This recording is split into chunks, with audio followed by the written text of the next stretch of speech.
नमस्कार दोस्तों। नवरात्रि के दिन भूलकर भी मत खिलाना यह 3 चीजें, वरना माता रानी हो जाएंगी नाराज और आप दरिद्र और गरीब हो जाएंगे।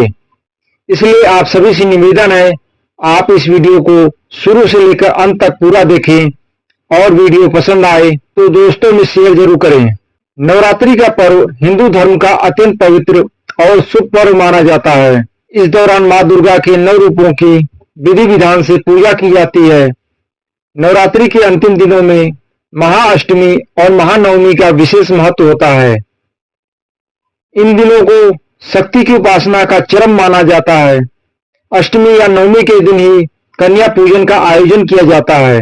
यह परंपरा देवी शक्ति की जीवंत प्रतिमा मानकर बालिकाओं की पूजा करने की होती है। कहा जाता है कन्याओं में माँ दुर्गा के 9 रूपों का वास होता है, इसलिए अष्टमी नवमी पर उनका पूजन करके भक्त माँ का आशीर्वाद प्राप्त करते हैं। देवी पुराण के अनुसार नवरात्रि की अष्टमी या नवमी के दिन 9 कन्याओं की पूजा करना स्वयं माँ दुर्गा के 9 रूपों की उपासना के समान है। इस दिन बालिकाओं को देवी स्वरूप मानकर उनका सत्कार करना भक्ति का सर्वोच्च रूप माना जाता है। कन्या पूजन करने से घर में सुख समृद्धि आती है, परिवार में कलह दूर होता है और जीवन में सकारात्मक बढ़ती है।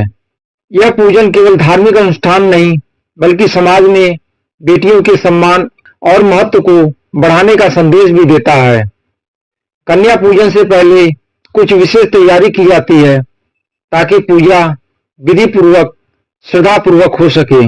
सबसे पहले घर में या मंदिर में वह स्थान चुने जहां पूजा करनी है।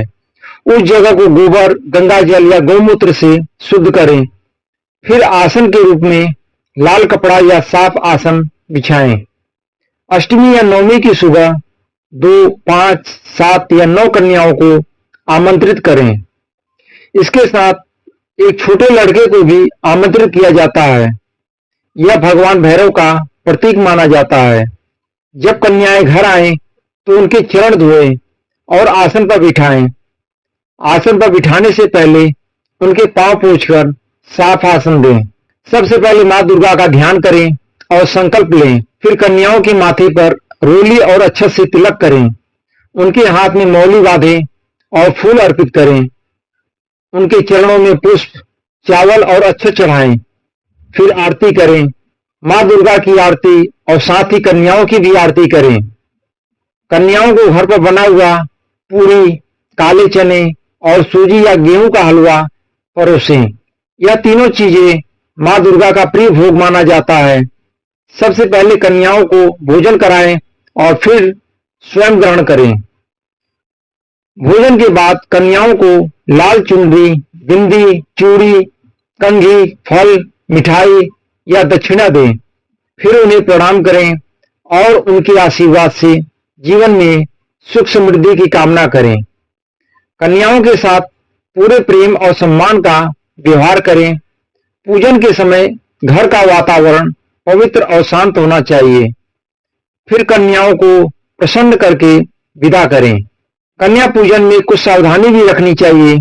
ध्यान रखें, किसी कन्या को रोकर या नाराज होकर विदा न करें। पूजन में मांसाहार या मदिरा का प्रयोग न करें। भोजन बनाते समय लहसुन प्याज का उपयोग न करें। बाहर से भोजन मंगवाकर खिलाना व्रत की शुद्धता को प्रभावित करता है।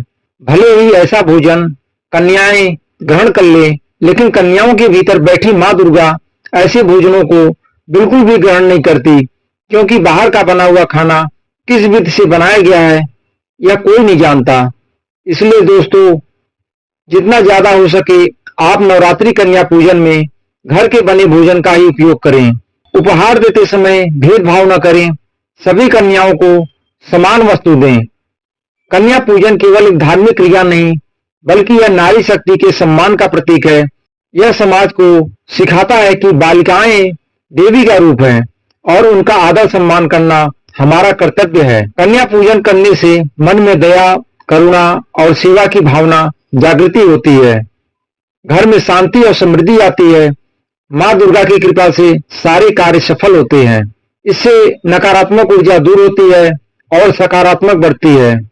संतान सुख, धन धान्य और स्वास्थ्य की प्राप्ति होती है।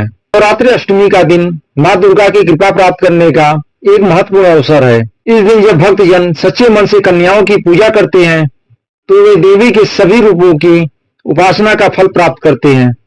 कन्या पूजन केवल धार्मिक विधि ही नहीं बल्कि यह बेटियों के महत्व और नारी शक्ति की महिमा को समझने का सशक्त संदेश भी है। अतः हर भक्त को नवरात्रि अष्टमी पर श्रद्धा और भक्ति भाव से कन्या पूजन अवश्य करनी चाहिए।